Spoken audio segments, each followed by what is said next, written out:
দীর্ঘ অপেক্ষা আন্দোলন সংগ্রামের পর প্রথম ধাপে বাংলাদেশ থেকে ৬০ জন কর্মী মালয়েশিয়ায় পৌঁছালেও ফেরত পাঠানো হয়েছে একজনকে।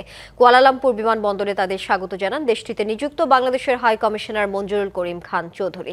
মালয়েশিয়ার প্রতিনিধি মোহাম্মদ আলী জানান, বিমানবন্দরে নিয়োগদাতা প্রতিষ্ঠান কনস্ট্রাকশন লেবার এক্সচেঞ্জ সেন্টার বারহাত ক্লাবের প্রধান নির্বাহী উপস্থিত ছিলেন।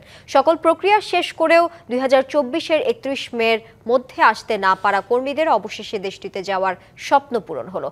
বয়েসেলের মাধ্যমে মঙ্গলবার মধ্যরাতে যাওয়া এই কর্মীরা মালয়েশিয়ায় পৌঁছে ধন্যবাদ জানান সরকারকে।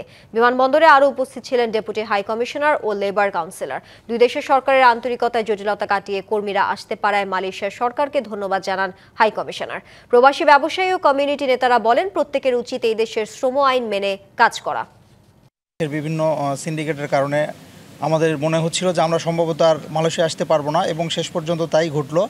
৩১ মে তারা সম্পূর্ণ শ্রমিক নেওয়া বন্ধ করে দেয় এবং আমরা আর মালয়েশিয়া আসতে পারি না। তারপর থেকে আমরা বিভিন্নভাবে ভোগান্তির শিকার হই। কোন শাখাটায় কোন ডিপার্টমেন্টটা আছে ফ্রি ভিসা বলতে একটা সেক্টর, এই বইগুলো বলে বাংলাদেশ থেকে যে ট্যুরিস্টের লোকগুলো আনতেছে, হস্তনস্ত করতেছে, এতে বাংলাদেশের যে কত মানহানি ক্ষতি হচ্ছে, এটা আমি বাংলাদেশ সরকারের কাছে অনুরোধ জানাচ্ছি, এগুলো আপনারা একটু যাচাই করেন।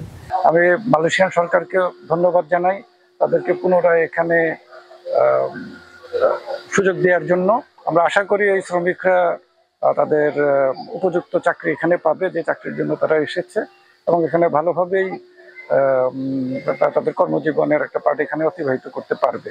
নায়াসিনামাইড ও স্যালিসাইলিক সমৃদ্ধ লিলি ফেস ওয়াশ, যা ফেসের ডেড স্কিন সেল দূর করে দেয় দ্বিগুণ ফাস্টার ব্রাইটেনিং।